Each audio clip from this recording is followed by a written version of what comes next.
This is Stoneybatter at the beginning of a new century. Locals used to say that Stoneybatter was a well-kept secret because although it's as Dublin as the Liberties, few people had ever heard of it. It was like a little country village hidden in the heart of a big city. But that's all changed now. The area is becoming a much sought-after place in which to live. The beautiful Phoenix Park is, well, obviously taken for granted by the locals, but to new residents, it's a magnificent amenity to have on your doorstep. Locals also like to refer to the parish as Stoneybatter, although strictly speaking, the name applies only to this stretch of road, beginning at the top of Blackhall Place and ending here, where it merges with Manor Street. It's a very big parish, although it never had a single individual name, like Tala, Drimna, Rialto. If you were asked where you came from, you'd probably say, oh, it's near the Phoenix Park. Or you could give the name of your street. But since most of the streets have Viking names, well, that would only confuse people even more. So Stoneybatter became the unofficial name of the parish. Even the name Stoneybatter is unusual.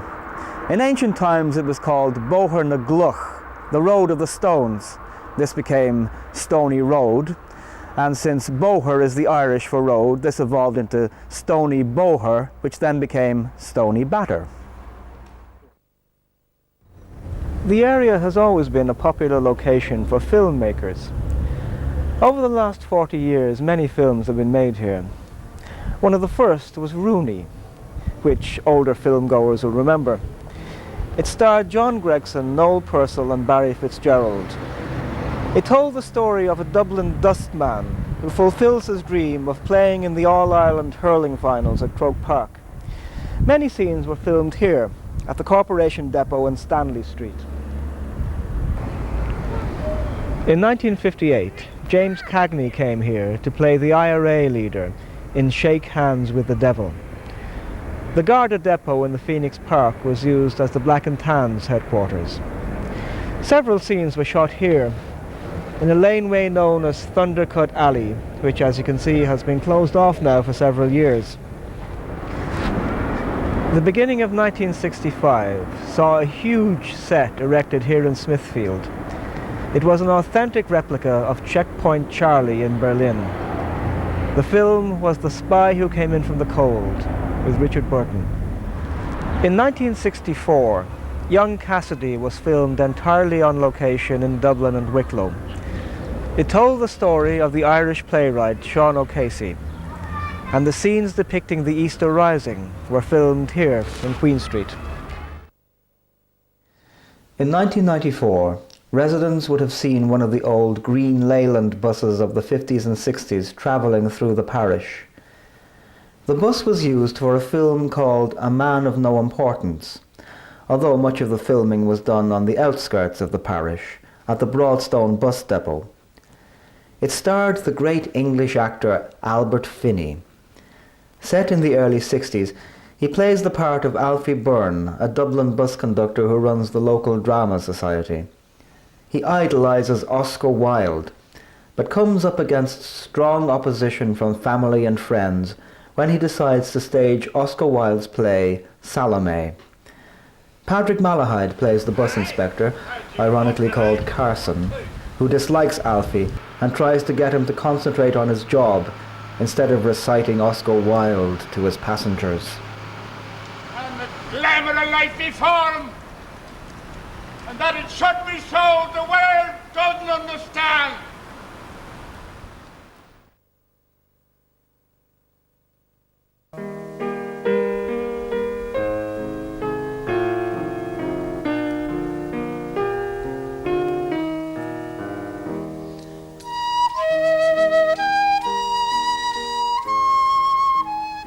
Probably the biggest and most important film to be shot here was Michael Collins. In the spring of 1995, a huge replica of the GPO, O'Connell Street, part of Talbot Street and the Mansion House was constructed on a derelict site here in Grange Gorman. In August of that year, thousands of people, many from the area, took part as extras in several scenes shot during the scorching summer of '95.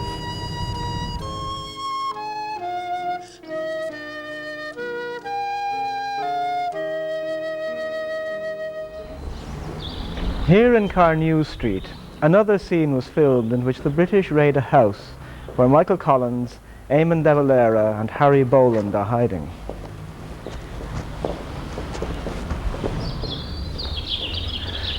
They make their escape by running through the backyard, climbing over the rear wall, into the laneway here, and through this door, where a car is waiting to take them to safety. For these scenes, an army of trucks, trailers and transport of the period arrived on Oxmantown Road at 5 o'clock in the morning. Liam Neeson, who played Michael Collins, Alan Rickman, who played Eamon de Valera, and Aidan Quinn, who played Harry Boland, were enjoying the sunshine between takes and were happy to pose for photographs with the locals.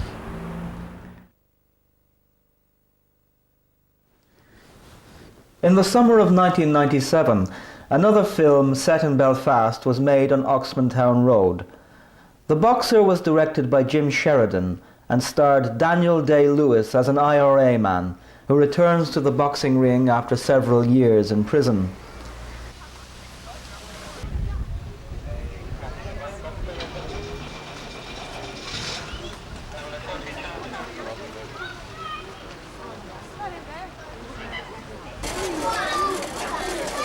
In December 1998, Carnew Street was again chosen as a film location. After Michael Collins and the Spice Girls video, several scenes were shot here for Angela's Ashes, based on the novel by Frank McCourt.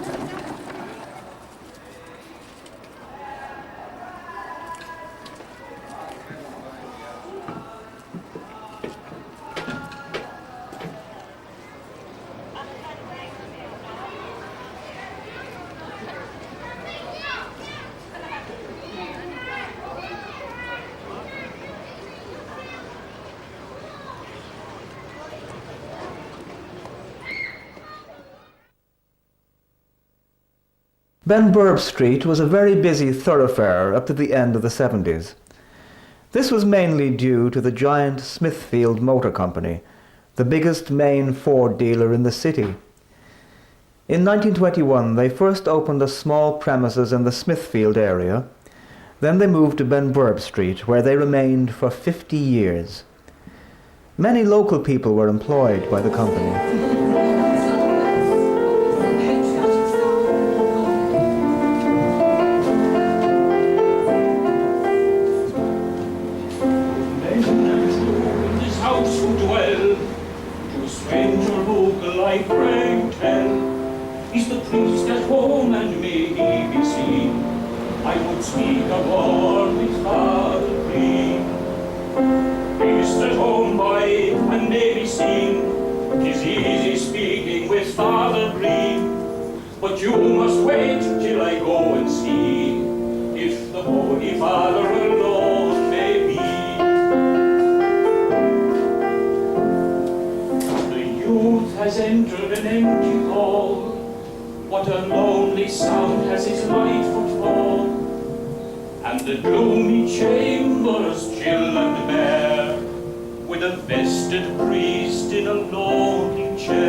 priest said naught, but a rustling noise made youth look up in wild surprise.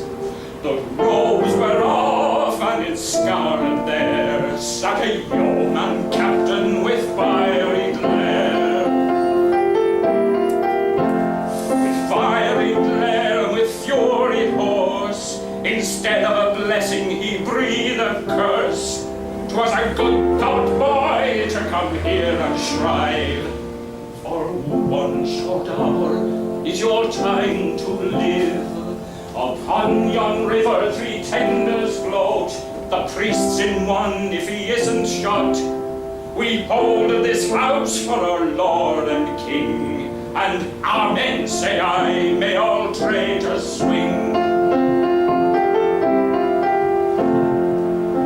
At Geneva barracks that young man died, and the passage they have his body laid. Good people who live in peace and joy, breathe a prayer, shed a tear for the crying boy.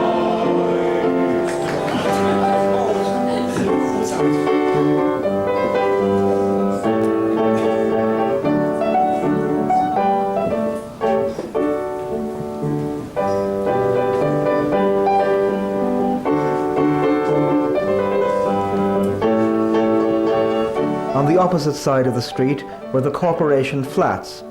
So with the residents of these flats and the staff of the Ford Company, the local shops in the street did a roaring trade. But the flats began closing during the 70s, and the residents were rehoused. Then in 1980, Smithfield Motors closed its doors and transferred their business to their branch on the Naas Road. This branch then closed in 1986. McDonald's now stands on the site. Ben Burb Street became like a ghost town during the 80s. The corporation flats had been demolished, but a breath of new life came to Ben Burb Street in the early 90s, when the site was finally cleared and work began on the new apartments.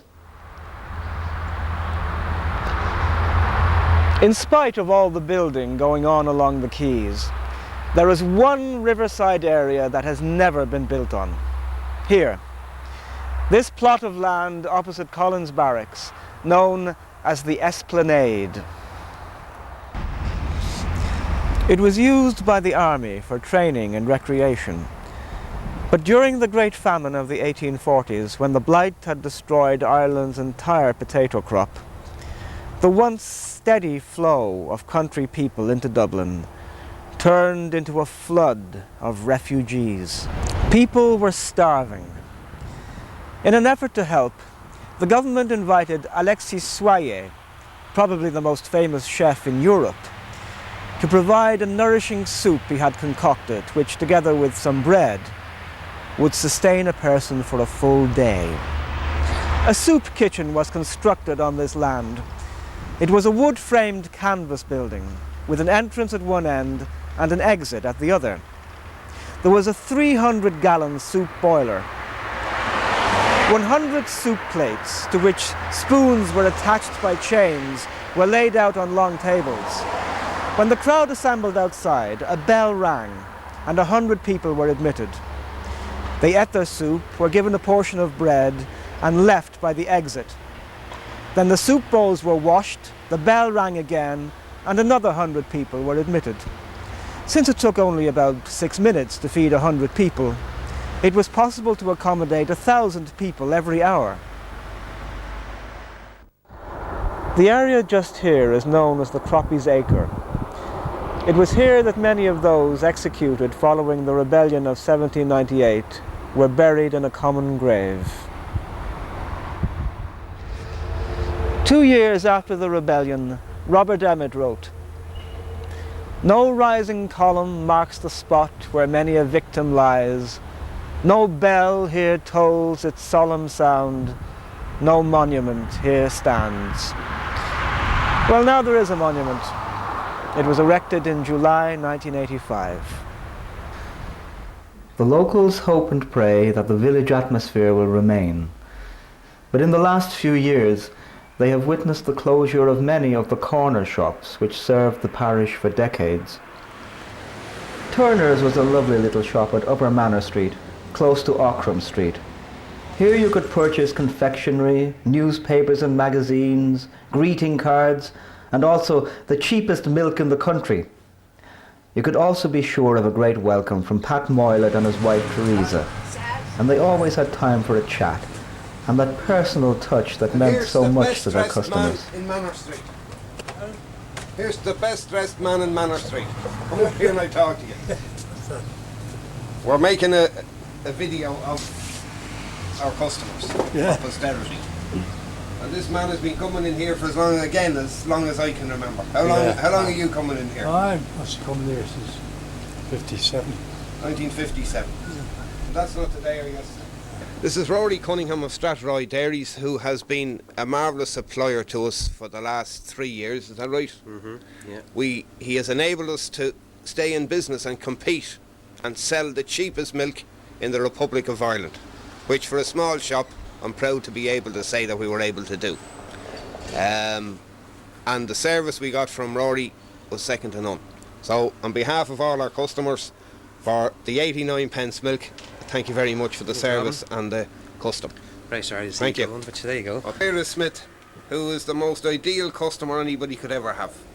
She's been a customer in this shop for long before I even remember. And in all the years we never had as much as a bad word. No. Nothing she ever bought was ever faulty or ever got brought back. And herself and her late husband, who I would consider personal friends, and I was very sad when he passed away very recently. And they were the most ideal neighbours, not just to myself, but to everybody in the street.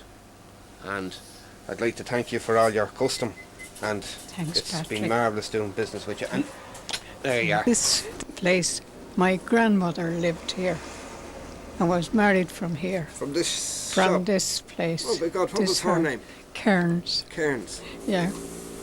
So that's going back a long, long way. My grandfather never passed this shop, but he raised his hat.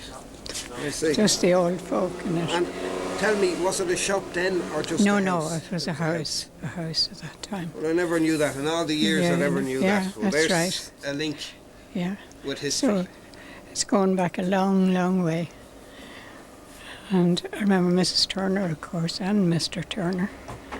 And they said I never had any hassle here, never, with anybody. And I'm awfully sorry it's closing. Only I suppose they're doing the right thing. And I wish them luck, both of them, Teresa and Patrick. Well, thank you very much Yeah. indeed. Yes, Vera was knocked down down. by a pedestrian down the street, and I went in the ambulance to the Mater Hospital with her. I was And, knocked unconscious. Yeah. going in an ambulance, I don't know which was worse, getting knocked down on the street or going in the ambulance, because we were thrown around the place. Do you remember the other fellow with the, will you take it easy on the corners? Yeah, right? to the driver. The helper, we'll call him, on the ambulance, told the driver, Which was terrible. Christ's sake, take it easy on the corners. But, So, there you are, that's... and he stayed with me until my husband came and sent word to my husband. Ah, well, Yeah, that's... very, very kind. Not he at was, all. Yeah, it was And great. I'm only sorry Pat's not here with us today. So am I. But So am I. because if ever there was one of nature's gentlemen, Pat was one. And I'll tell a funny story about Pat. Many, many years ago, when a Jaguar was something to behold, he bought one and he came in and he showed it to Mr. Turner and myself. And I happened to say to him, God, that'd be a marvellous car for going a long journey in. He picked up what he was after buying and he handed Mr. Turner the keys of the car and says, take him on a long journey in it. And we nearly fell down. We thought he was joking, but we had to call him back and give him the keys, and that was the sort of That man was he him. was. If we had a use for anything he had, we were Yeah. welcome to it. That was it. That's, Yeah.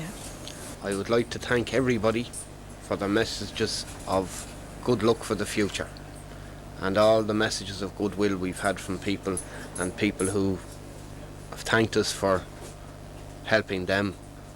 I would like to thank everybody who has been a friend, a customer, and who have supported us through good times and bad for the last 57 years. I can remember coming to this shop when I was about 3, I would say, maybe 2.5. My first memories of it are not being able to see over the counter and being put standing on a chair so as I could just see the counter. And now I'm continuing to grow, but unfortunately now it's out this way. But again, I will never forget the kindness of the people of this area. I feel, as I stand here now, a bit like somebody who's emigrating, because I have more friends in this street than anywhere else and in the area. And the neighbours, and I would like to mention some people. The Muldoon family, who have been friends, neighbours and customers again for as long as I can remember.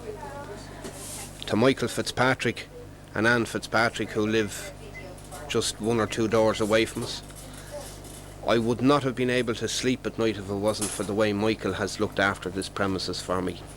And indeed, if the burglar alarm went off in the middle of the night, he looked after it and stood guard on the premises until I got here, even though he's a man who starts work very early himself, and never once did he complain. Again, there are so many people, I don't want to feel if I haven't mentioned anybody that I've forgotten. The Crimmins family, all the families in this street at all times have been good neighbours to us. Indeed, when I see signs up around the place for neighbourhood watch, I think we invented neighbourhood watch in this street. The Gray family, the Crimmins, every family in this street looked out for everybody else. Indeed, there was at times when we were being held up in this shop, neighbours came to the aid of the people working in it long before the police did. And the support, there's nothing more I can say other than to thank everybody, and I'll never forget their kindness and help over many years. It's sad to think that these little shops, which were the heartbeat of the parish, are no longer with us.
The City Arms Hotel was, in the old days, known as the Cattleman's Hotel.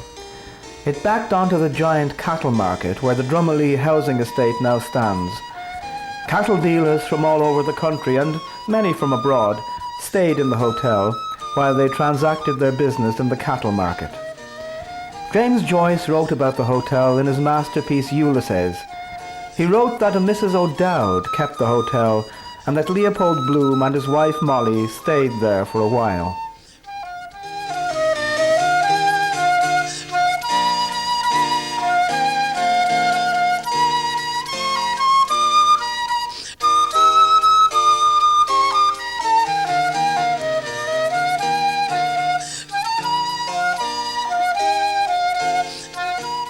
In July 1991, the Garda Band gave an open-air concert in the beautiful Boulevard Garden. It was a glorious summer evening, and it was a joy to see so many of our beloved senior citizens meeting their friends and enjoying the music.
In 1988, Anna Dangerfield and Sister Maria came up with an idea to start a women's group in the parish centre.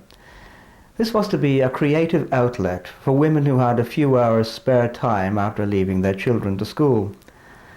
It wasn't long before the group had a variety of projects in hand. In 1989, Sister Maria suggested an art class, and this soon became so popular that extra classes had to be provided in the Scouts' Den on Benida Road. The classes in the Scouts' Den were transferred back to the parish centre in 1997, and there are now 4 classes a week. All age groups are welcome, and many people joining the classes find to their amazement that they have a real talent for art.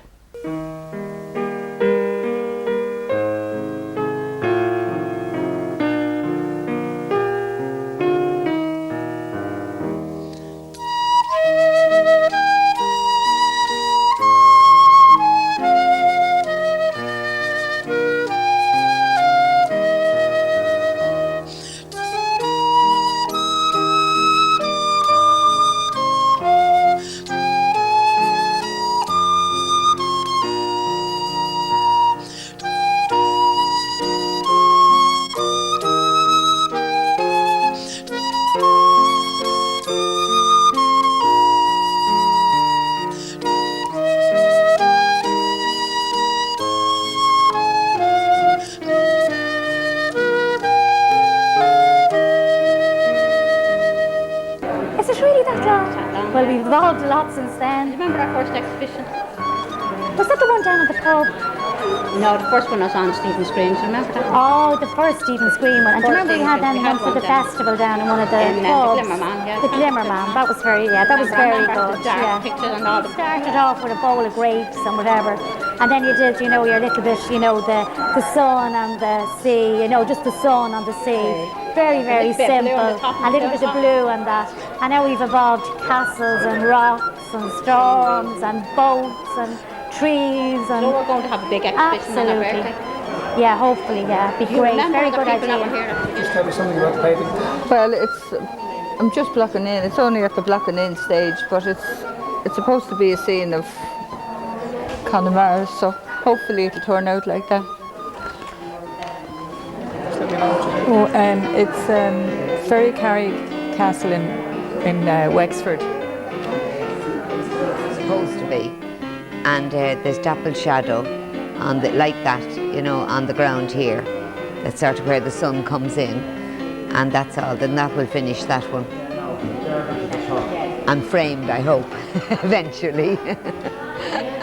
I started, I'd say, about 3 or 4 weeks, about 3 weeks ago. Of course, with some help, naturally. So I'm very pleased with it so far. Looks very well. So I hope to finish it today anyway and have it framed. We will continue to do so, and we'll continue to be proud of being, as I think any of us who've been associated with the area would be proud of being associated with the area from one of the oldest areas in the city, and long may it continue to thrive and do a lot better even in days to come. Thank you very much.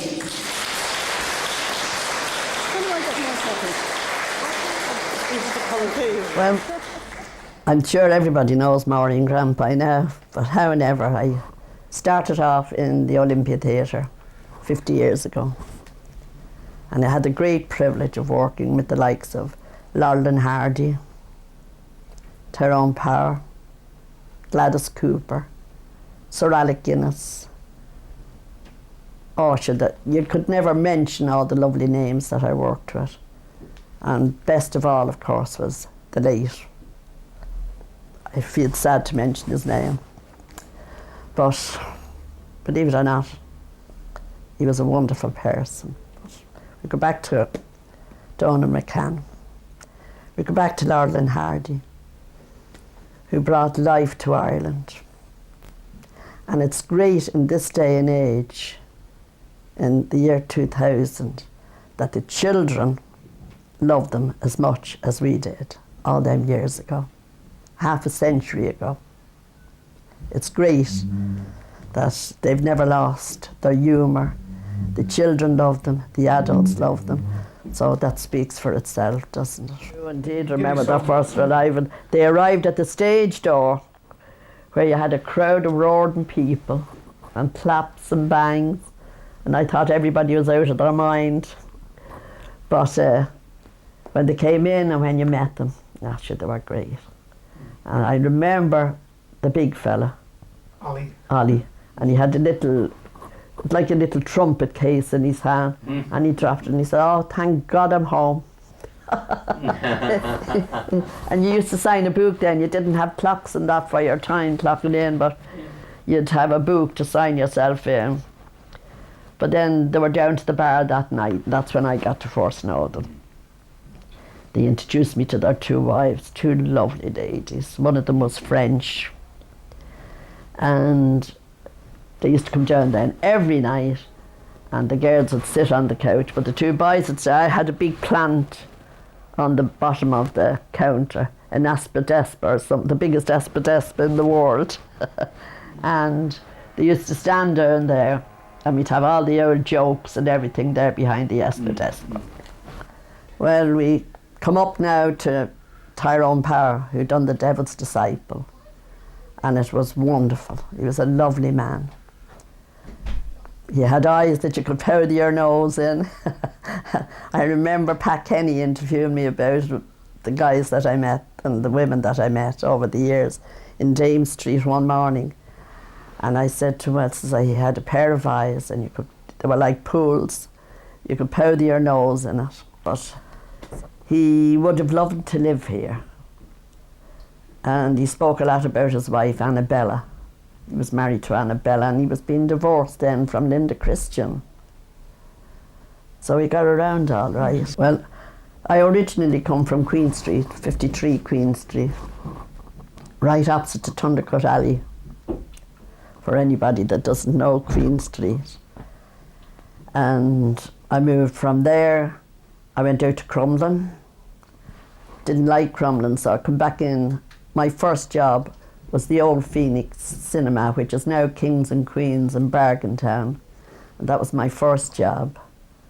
I worked there as an usherette and a relief cashier. And from there on, of course, I moved up to Summerhill. I got a flat in Summerhill. And it was a great spot to live, no matter what anybody says. We had the best of neighbours, the best of everything. And then, of course, I ended back up, as they called it, the cattle market. But now we have a nice name for it, Drumalee Grove. We go back to Donal. Donal done a good few shows in the Olympia. Now, I wouldn't like to start naming them off, you know, but him and John Kavanagh are great buddies, though. But after the show at night, he'd come down and he'd have a drink. And I'd drive him home. Because it only meant, like, you know, I'd go up where he lived and turn back around and up Philsborough and home. So I used to look after him like a baby. He loved his old racing. Actually, at his mass, it was so sad in Terranure College. His cap and gown went up at the offering, and the next thing went up was his newspaper. Well, I started on the 11th of August 1949. I went in for 3 weeks holiday work. So 3 weeks then, the person that I was in replacing didn't come back. So the 3 weeks has turned into 50 years, nearly 51 years. But when I started there, it was thanks for the memory. They were just finishing up G.H. Eliot, Gertie Katana, the Chocolate Colour Coon. They were a great bunch. Because at the time I thought that it was terrible going in to see all these old timers. I never thought I'd be reaching there so quick. But it was a great show. The only one they can't get rid of is myself.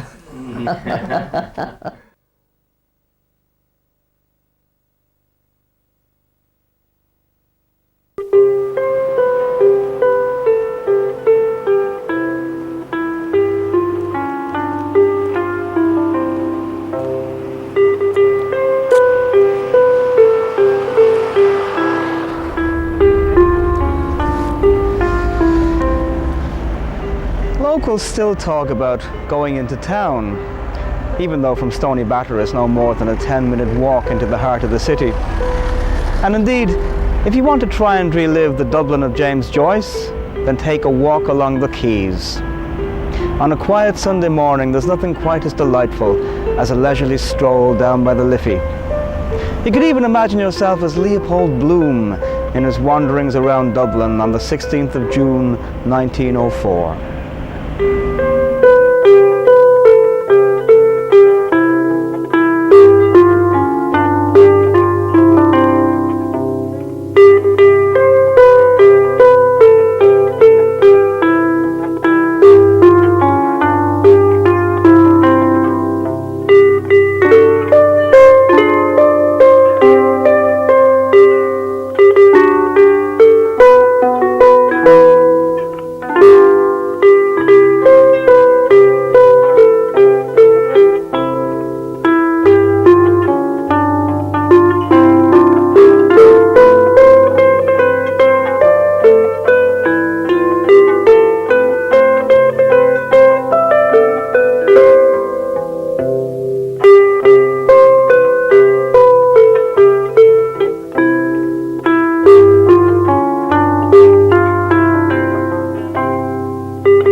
received its name in 1780 from the manor of Grange Gorman in which it was situated. The manor house later became the police barracks. The manor was owned by Sir Thomas Stanley, after whom Stanley Street is named. The fork in the road here is formed by Ockram Street and Prussia Street. The left-hand road was named Black Horse Lane from here right up to Castleknock. In 1780, this section from Manor Street up to the North Circular Road was named Ockram Street in memory of the Battle of Ockram in 1691. The right-hand road received its name Prussia Street from Frederick the Great, King of Prussia.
Grandchildren, is it? Yes, it is.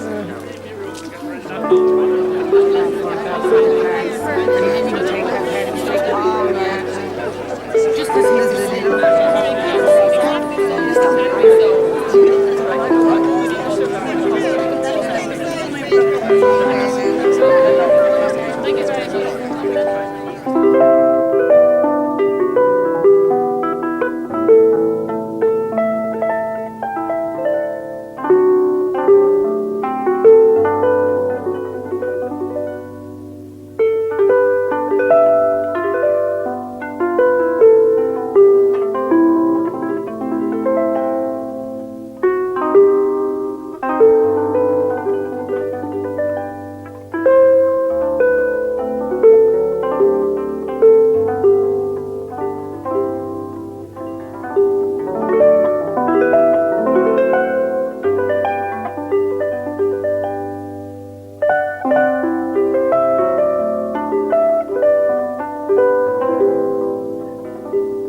I suppose when I was a young fellow, I was told that my granduncle used to march his men down from the depot every Sunday for Mass here in Ockram Street, and that he made a great contribution to the fund at the time.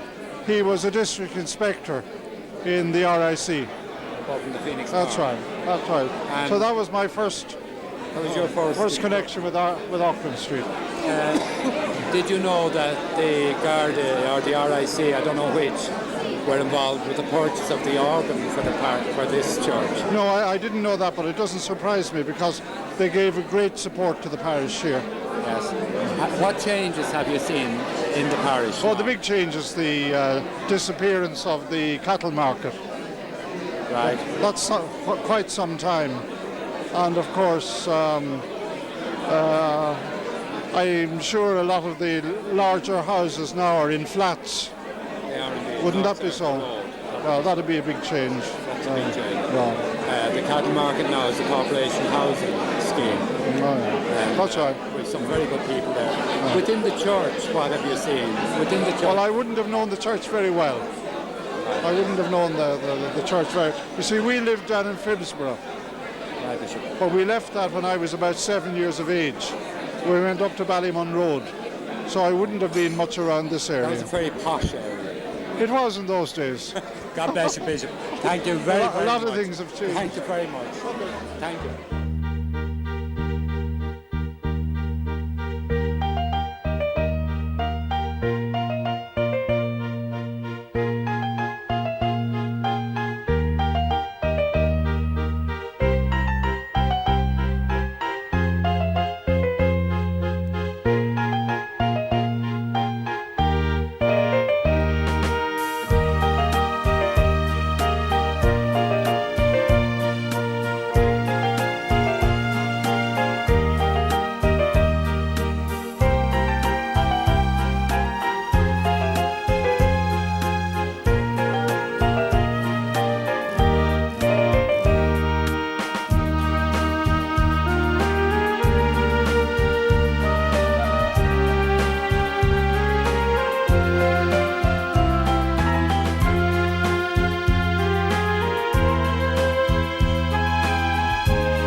The cattle market is still fondly remembered by the older residents. It was the biggest cattle market in the British Isles. Every Wednesday, the cattlemen would herd a couple of hundred head of cattle down Manor Street, out onto the quays and down to the docks where they were shipped to England. The cattlemen, using their big sticks and assisted by several trained dogs, were well able to control the herd. although sometimes a couple of strays would end up in the local shops. It was a sight to behold, like something out of a cowboy film. And these shipments continued well into the 60s. The cattle market itself closed down in the early 70s. After these sales, at the Tuesdays and Thursdays were, I think, were the 2 days. And after these sales, about 7 o'clock at night, they started shifting the cattle down to the boat. Now that went on all night, for the simple reason that the cattle came down in droves. So there might be 500 in one drove, and that'll be going by. And 2 or 4 minutes later on, another drove, adding up to 500 at a time, in each. And that'll go on all night. And I often was upstairs in the bedroom there, and you could hear the rumble of the hooves going by. Of course, the dogs didn't, they were trained dogs, didn't bark that much. But on a wetter, damp night, if you looked out the top window, all you could see was a moving fog, where the animals would be all sweating and the fog would be going up, and looking down top, all you could see is a moving fog. Well, that went all right through the night, and that was week in, week out, 2 nights a week, all heading down for the boat. And I often refer to this place as the Wall Street of Ireland, because at that time, back in those days, we had no industries. We had a few, such as Guinness or Jacobs, but outside that we had no manufacturing whatsoever. This country was really living on the cattle export, and it all went out on hoof. But the English buyers used to come up to Pusher Street here, and it was those men that brought in the cash. And it was in Pusher Street the cash deals were made, just like Wall Street at the present time.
As we enter a new century, apartment blocks have sprung up seemingly overnight, and Stoneybatter is now surrounded by them.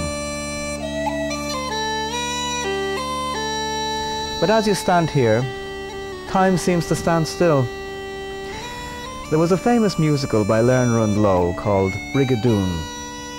Brigadoon was a mythical Scottish village which came to life for just one day every 100 years. Stoneybatter, we hope, will remain a little village, surrounded by the modern world, but still hidden in a time warp from which we pray it will never be discovered.